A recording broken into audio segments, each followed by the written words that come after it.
Well, good morning, everybody. Today we continue our lectures in physiology, and we have a typical physiological lecture today.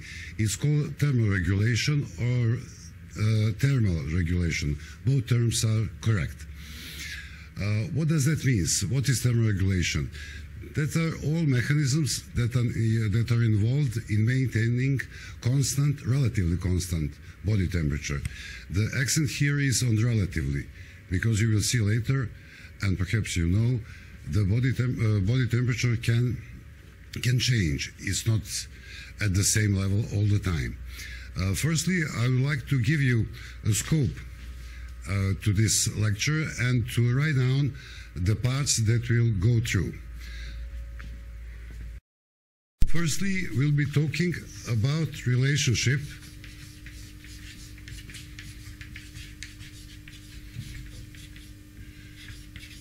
between body temperature and ambiental temperature.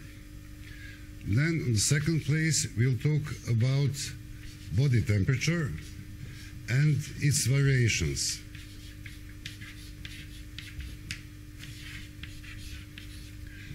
Then, I'll tell you something about heat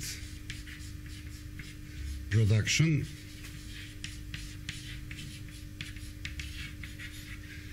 and heat release.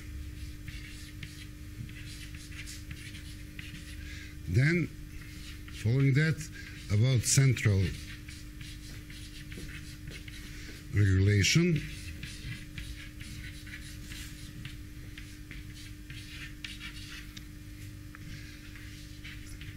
Then, about defense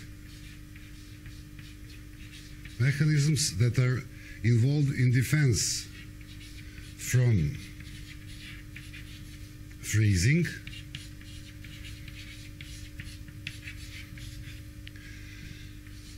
and defense from overheating.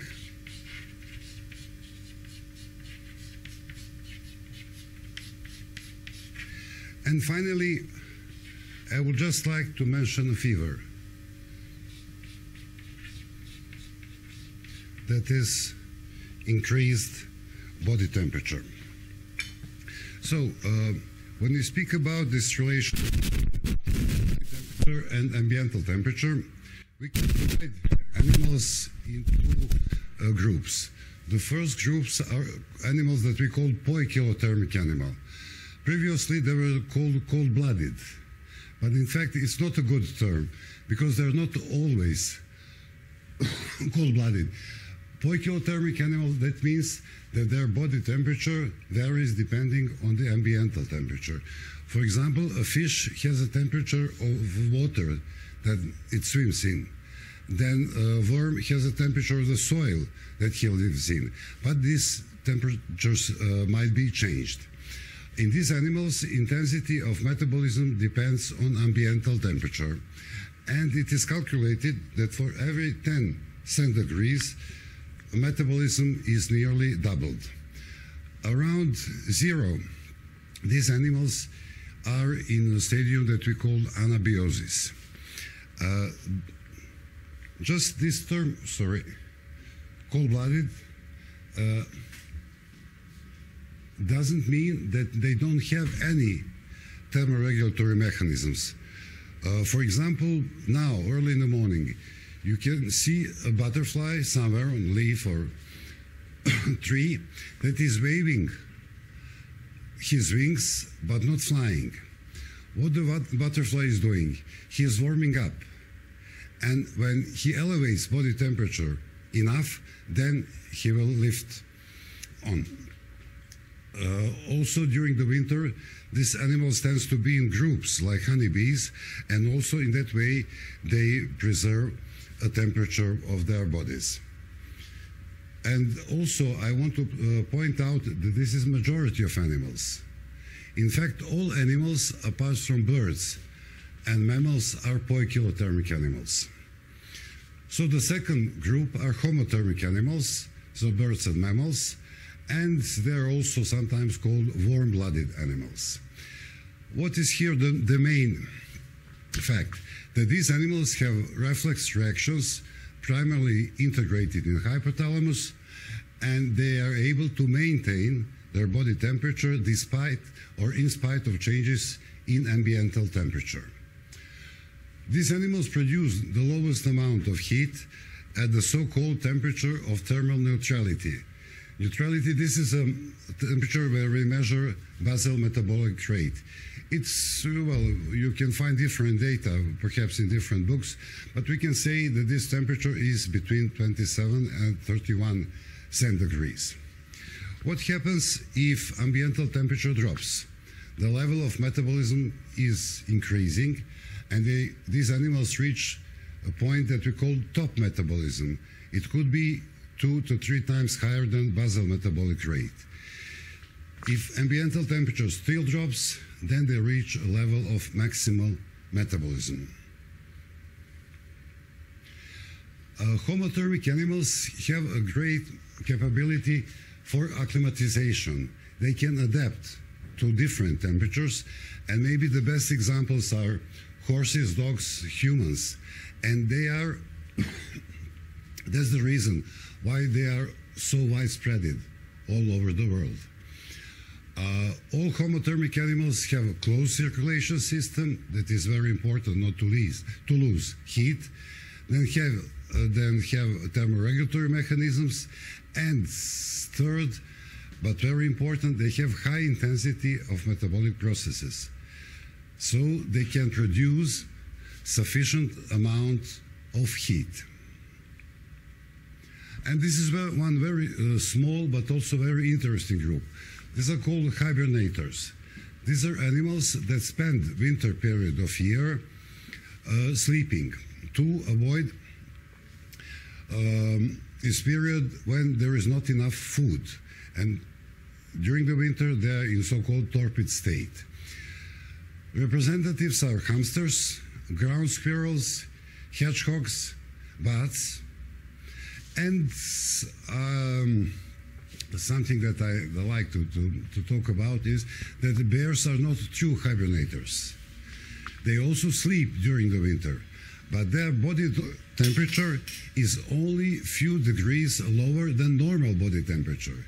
In true hibernators, their body temperature is a little bit higher than the ambiental temperature, and that's a big difference. And that's the reason why true hibernators cannot be easily waken up. If you want to wake them up, you must either warm them or chill them, and then they will use internal energy resource and they will wake up. When they are awake, they are homothermic animals. During this winter sleep, heart and breathing rates are slowed down, and simply animals survive this critical part of the year in that way. These are nice animals. It's a hedgehog, and this is a ground squirrel. And it's a bear, fake hibernator. It is also interesting story how this was discovered. The story goes like that a group of scouts on a trip founded a cave with a sleeping bear. And then the bravest guy tried to measure body temperature of the bear to see if it hibernates. But the bear woke up. And the poor guy escaped, but carrying out from that cave information that bears are not true hibernators, because they can easily be waken up. Okay. Being veterinarians, it is important for you, future veterinarians, it is important for you to know that puppies, kittens, baby mice, and babies are so-called imperfect homothermic animals.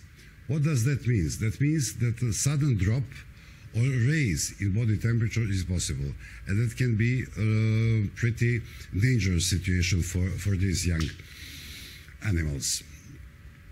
Also, it is interesting that there are but very few birds that also hibernates, discovered somewhere in North America. And here I would like to mention just this example of colibri. It is my experience that in physiology, extremes are good to explain principles. And colibri is absolute extreme. Why? This is the smallest possible bird. It has only few grams. And the level of body metabolism is that high that they must eat all the time when they are awake. You will never see, there is a flower missing here, but you will never see a photo of colibri with wings down. Because always moving and always eating because of this big heat release. That's how we went through this first part, and we go to body temperature and variations. What do we use? We use maximal thermometers, or now recently thermoelements. In animals, body temperature is measured usually rectally. It can be measured vaginally, and these temperatures are nearly the same. But you also must be aware of the fact that body temperature is not equal on all parts of the body. At skin, it could be from 30 to 36. The coldest zones are nose, ears, forehead, and legs. In body cavities, rectal, vaginal, body temperature is equal. In nose, lungs, and mouth, it's a little lower because of the air that we inhale. It is also important, and we'll come back to that later, that venous blood is warmer inside than arterial blood, and on the periphery it is quite opposite. The highest body temperature is at the level of liver. It's the blood in vena hepatica and vena porta, and it is quite logic because this is a part of the body when the metabolic processes are very intensive. And one of the, well, you know that liver has many different roles, but one of them is role in thermoregulation. Why? Because at the level of liver, the blood is being warmed and then distributed all over the body. In humans, mean body temperature is rectal is 37 and axillary is 36.5. In animals, of course, it may vary. It is also interesting that, for example, an elephant and the mouse have the same body temperature, in spite of such huge difference in body weight. But when you come to clinics, then you will be informed about these species variations in domestic animals. I told you at the beginning a relatively constant body temperature is not always constant, and it can show some variations. First one is age. In children and in young animals, body temperature is plus 0.5 centigrades. Then physical activity. It can elevate body temperature from 1 to 3 centigrades. Then intake and food digestion is called specific dynamic activity of food. You see its elevation goes to 1 centigrade. Why is that? Because when animal intake food, then digestion processes are being started. That means it has secretion of juices, then it means increased motility in digestive tract, and that all contributes to elevation of body temperature. Then water intake. Why water intake? You can imagine that a large animal can drink 15, even 20 liters of water. This water is usually 10 to 12 centigrades. This water must be heated up. And if so, then the body temperature for a short period will go down. Then ambiental temperature that we already mentioned. Daytime. We'll come to this on the next slide, but these are variations during the day. There's seasonal variation, depending on the period of year.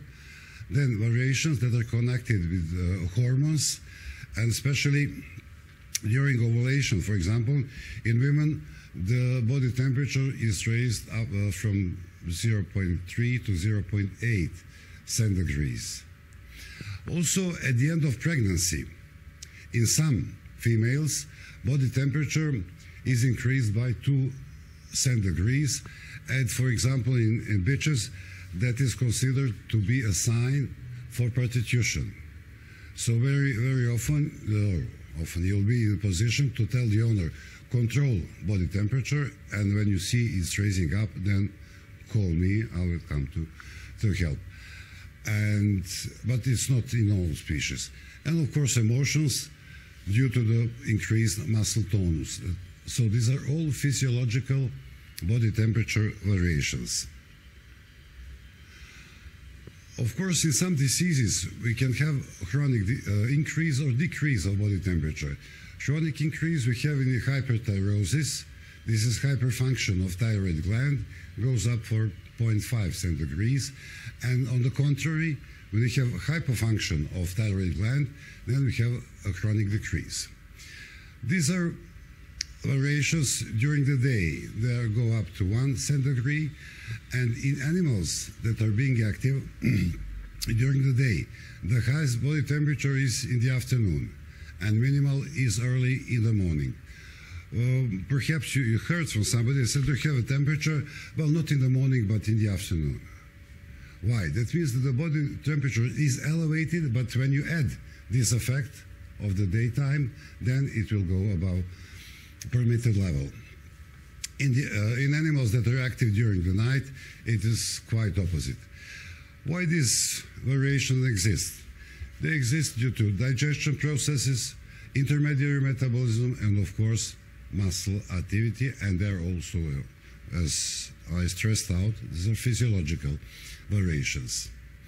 It's a good example to show you these variations in body temperature. You see here, we have a normal body temperature. This range is wide because it includes several species. Then in moderate physical activity, it is raised up.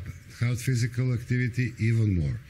If it is below 36.5, this is hypothermia for majority of animals.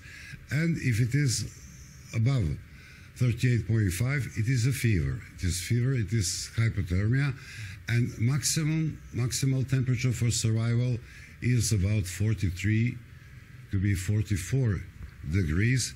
We had some examples here in dogs. For example, when they have a heat stress, you put thermometer, because we mentioned its temperature is measured rectally, you look at it and just see that the line is going to the end of thermometer. That means more than 44 degrees. And also on this drawings, you can see that the body temperature is not equal at all parts of the body. See a dog at ambiental temperature of 10 and 28. It's similar, 37, 38, but look at the limbs. Here the temperature is 20 and here is 30. Why?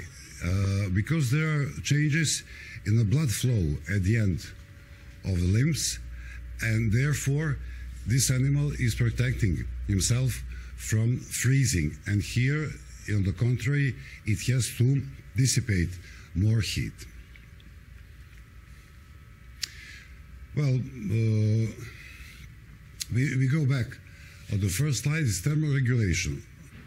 Once again, functional changes aim to keep body temperature within the narrow range. Why do we say here narrow range? Because when you look at the cosmic range of temperature, it goes from minus 273, it's absolute zero, to several thousand centigrades. But the life is possible only between -1 and -2, perhaps 250. So this is a very narrow range. And of course, we must ask ourselves, why is that? It is so because enzymes that are most important catalysts in body, both plants and animals, they have optimal temperature for their activity. That means that below zero, enzymes simply do not work, and also above 50. So this this narrow range of life. So these processes that are involved in thermoregulation might be physical. They limit or enhance heat release, and mainly happening at the level of skin. Then chemical, its influence on heat production in liver and muscles. So these mechanisms of heat production and release, they maintain balance between thermogenesis and heat release. The body receives heat only exceptionally, and this, our, let's say, climate. You're very young and perhaps you don't remember. It was year 2001. Yes, you were born, but you were very, very young.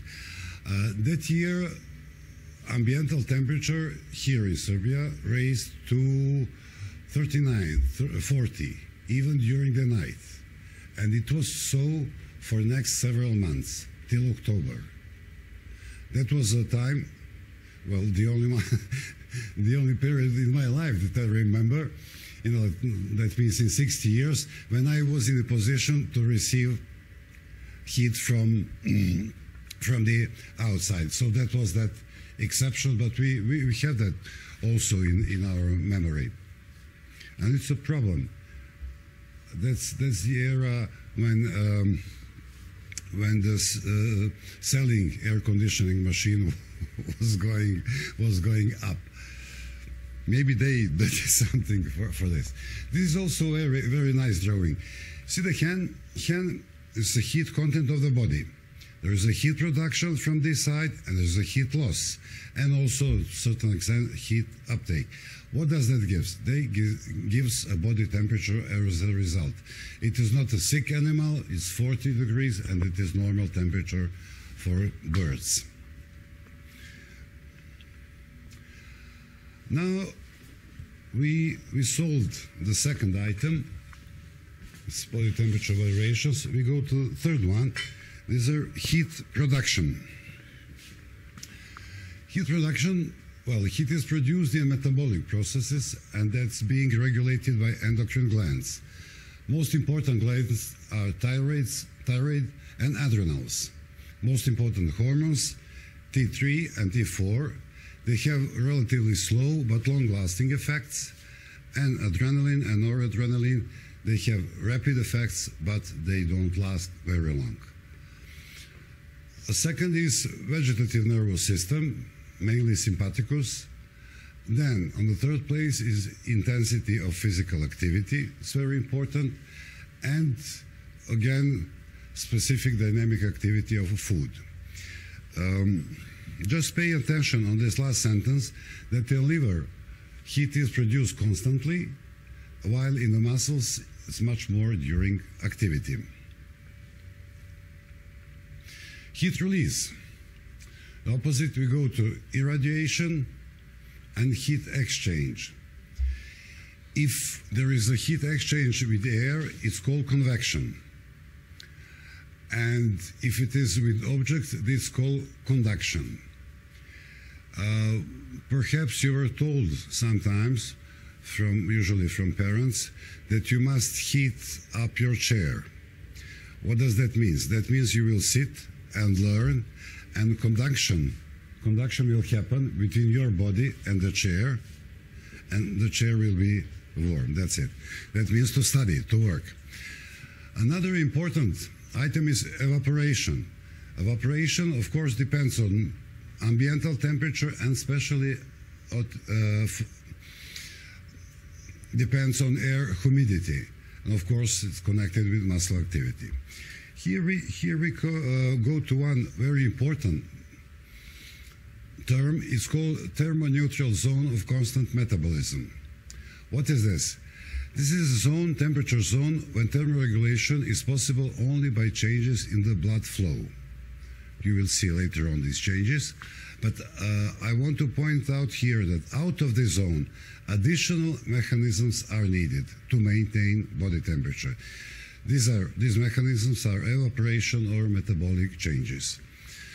So we solve heat production and heat release.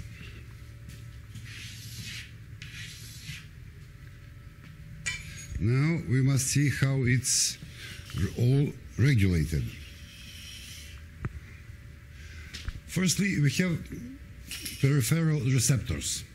These are skin receptors for warm and cold. Where they are located: nose, lips, ears, udder, scrotum, limbs, and wattle in poultry. You see, it's quite strategic distribution because these receptors are the most prominent part of the bodies, so they can record changes.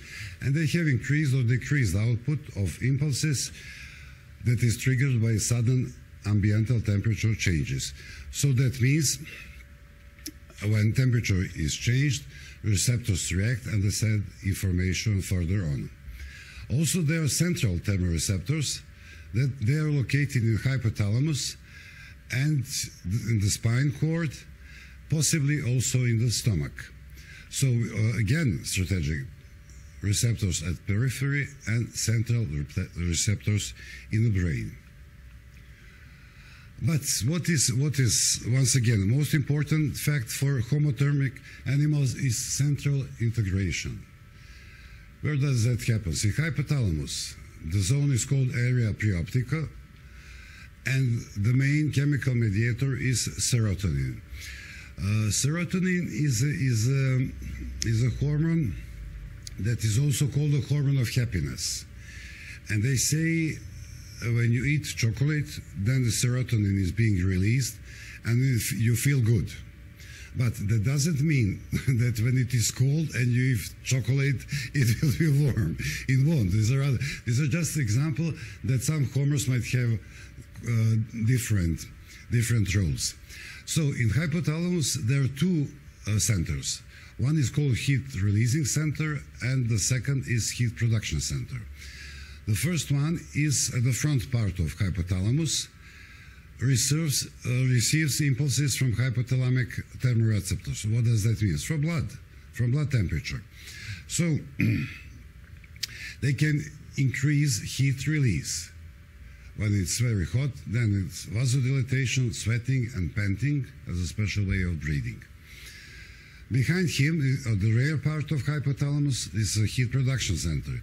It receives impulses from skin receptors mainly, and as a consequence, we have enhanced muscle tonus and shivering. What is this? You know that picture as well.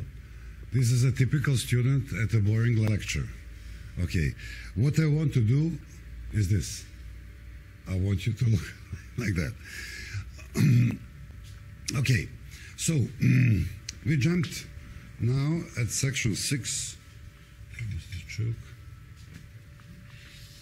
So central regulation, and now all these things.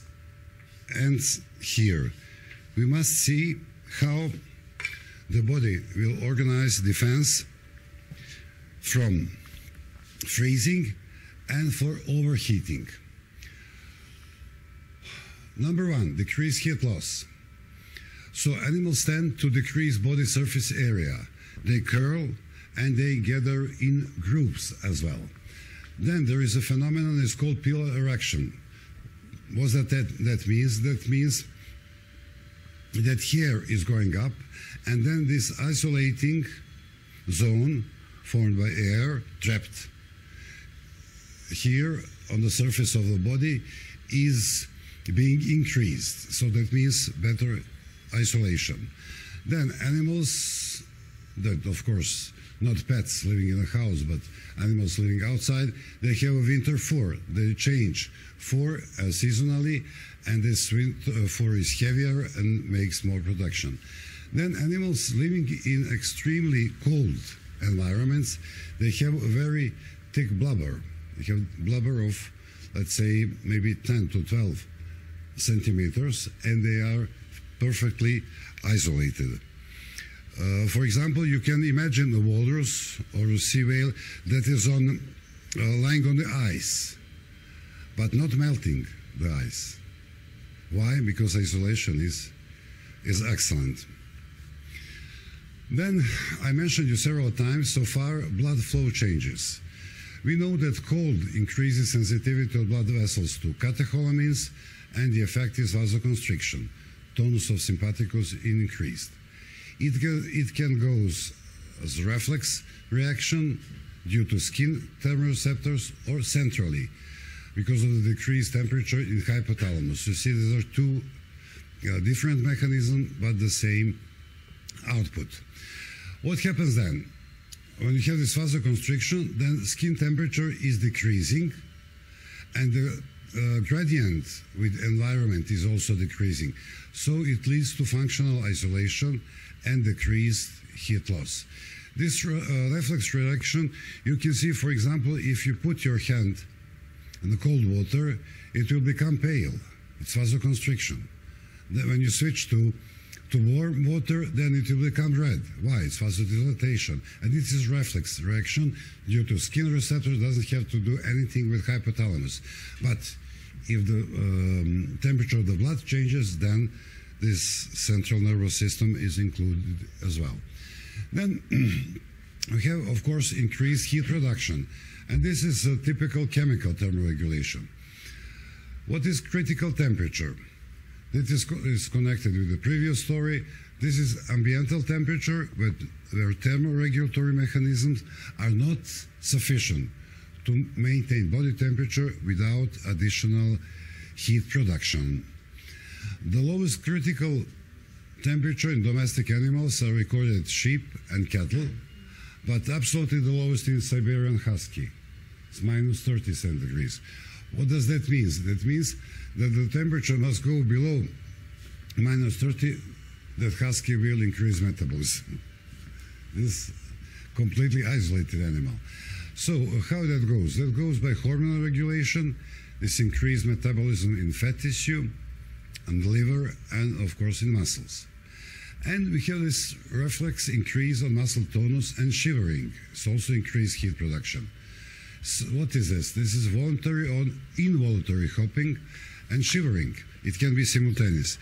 You can, well, not now, but let's say several years ago, when this city traffic or public transportation was worse, we were waiting very long for bus to come, the bus station. And there you were able to see people hopping, and the bus, if bus does not arrive, they start to shiver. Okay, so this involuntary, because by increasing muscle activity, we increase heat production and we maintain our body temperature. There is an additional mechanism that we call thermogenesis without shivering. In some animals, this is brown adipose tissue. Brown adipose tissue noted in mouse, rats, guinea pigs, lambs, rabbits, babies. It's located on back, neck, pararenally, and in mediastinum. This is a very specific adipose tissue and sensitive to influence of adrenaline. And when adrenaline is released, then there is an increased catabolism of brown adipose tissue. Also, cold elevates thyroxine level, and that, in addition, increasing calorigenic adrenaline effect. So they push each other. There is a possibility that some other mechanisms might be involved. You know about thyroid stimulating hormones that influence the thyroid gland, but it's not proved that cold elevates TSH level in humans, but heat for sure decreases it. So there is an upper, how can I say, level of game, but it's not truly confirmed. You see here illustration about lipid droplets. You see how they can enlarge, and this is what happens in blubber. It's a blubber that is giving excellent isolation. Look at this. You see walrus in extremely cold situation for sure, and you see the penguin. Penguin is in a worse position. It seems that it's already shivering, but walrus is not for sure, because this thick blubber isolates him. And now at the end, we have this increased muscle activity and shivering as a defense from hypothermia. So cold increases frequency of impulses in motor neurons, and there is increased tonus. What is shivering? These are reflex, small contractions of flexors and extensors. They are usually about 10 per second, but reflex contractions. This is very important thing here to note, that oxygen consumption in muscle or all over the body can be increased for 400%. So you can imagine the amount of heat that is produced while shivering, because this is directly connected with oxygen consumption. Here we see a drawing of this blood skin, cross-section through skin. You see arteries, veins, adipose tissue, then dermis, and you see this effect of pilar erection. So hair goes up and there is a trapped air that isolates the body. And you can also see the changes in diameter of blood vessels in skin. Here it's high ambiental temperature, we have the effect of vasodilatation. And here when it is low, we have vasoconstriction. So once again, we then reduce a gradient, a temperature gradient between ambient and body, and then the body is protected for losing heat. Now we have also defense from overheating. It's hyperthermia, and it goes mainly by physical thermoregulation. There are blood flow adaptations that we already described, because heat decreases vasoconstrictory tonus and effective vasodilatation. Thermoreceptors are both in hypothalamus and skin, and there is a local vasodilatation that I already mentioned you with this example of head. In addition, in humans, now we know that activated sweat glands produce bradykinin. It's a hormone that leads to vasodilatation. So that means more intensive circulation in skin and increased heat loss. So this is the defense of hyperthermia, and then radiation and convection proceeds. But when ambiental temperature is above 31 centigrades, that was in 2001, this is not enough. We have then heat dissipation by evaporating. This can influence this thermoregulation by 25% in mammals and about 15% in birds. Firstly, we have sweating. Sweating can be visible or invisible, but in every case, in both cases, 1 gram of water when evaporates means loss of 2.42 kilojoules. Only acrine sweat glands, innervated by sympathicus, and these nerves are cholinergic, are involved in thermoregulation. Apocrine sweat glands are not. So this is very significant in horses and humans. When somebody sweats much, people say he sweat like a horse. And a horse is very visible, you know how that look like. But during the hard physical activities, humans, that doesn't mean Novak Djokovic, because I don't know if he belongs to that category, but the humans in general, they can lose few liters of water due to extremely hard physical activity. And it's also good drawing. You see how these processes of exchange goes. See short-wave solar radiation, but also there is radiation from body surface, also from environment. Here you have convection by wind and conduction exchange with the ground. Also here you have evaporation from skin, although it's not that visible in cows like in horses, but it exists, and also through exhaled air.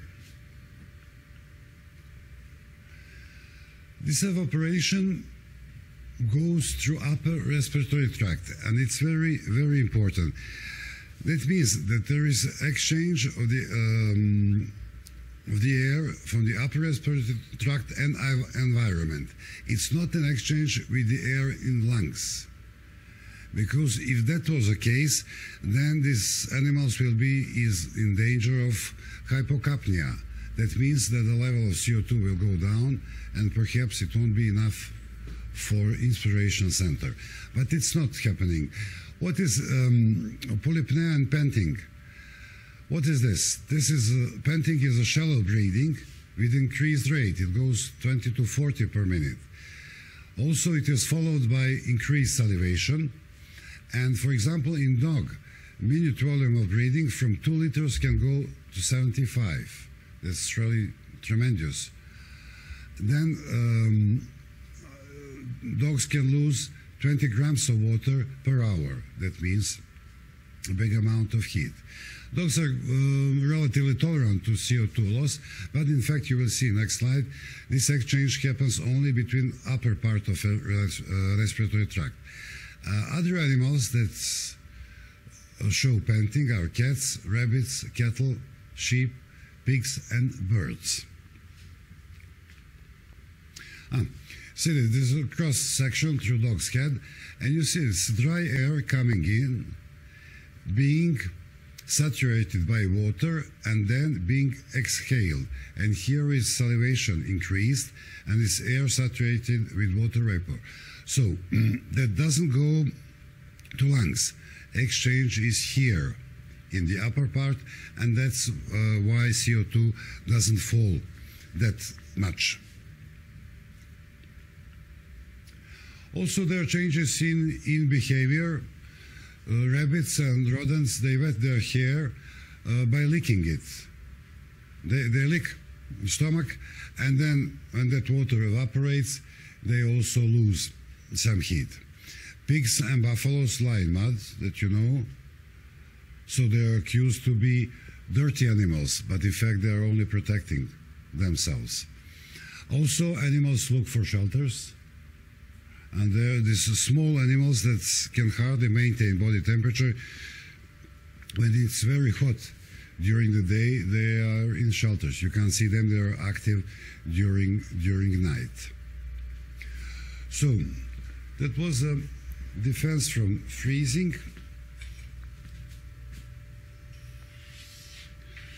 And also defense from overheating. Oh, this is one slide that I like, maybe the most, because it sharply represents all that we are talking about today. This is hypothalamus central integration. Of course, we are talking about homothermic animals. We have inputs, warm and cold receptors in skin, internal organs, hypothalamus, okay?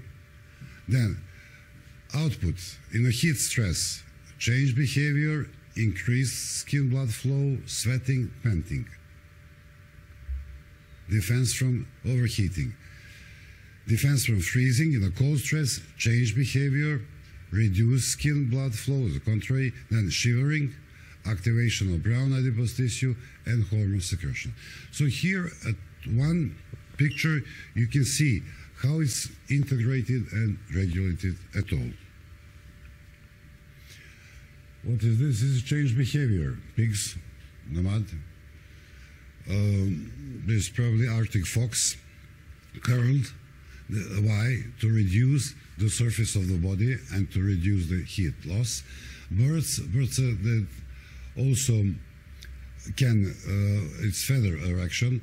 You can see that during winter, sometimes in trees, they look like small balls because they also isolate them in that way. Oops. When we speak about thermoregulation in birds, they are somehow in a problem because I already mentioned that the body temperature is about 40, and also they don't have sweat glands. They have breathing similar to panting, and they have some, to a certain extent, enhanced cooling through air sacs. But they cope, for sure. At the end, I want to mention you these heat exchange systems that are used in industry as well, but in fact they originate here for bodies. Just let me try to illustrate this. When you look at these sea animals that are expected to swim, if their flukes are with a heavy layer of blubber, they won't be able to swim. but they have this heat exchange system. How it goes? If this is a cross-section through fluke, you have arteries centrally positioned, and here you have veins all around. And there is a heat exchange here. What does that mean? That means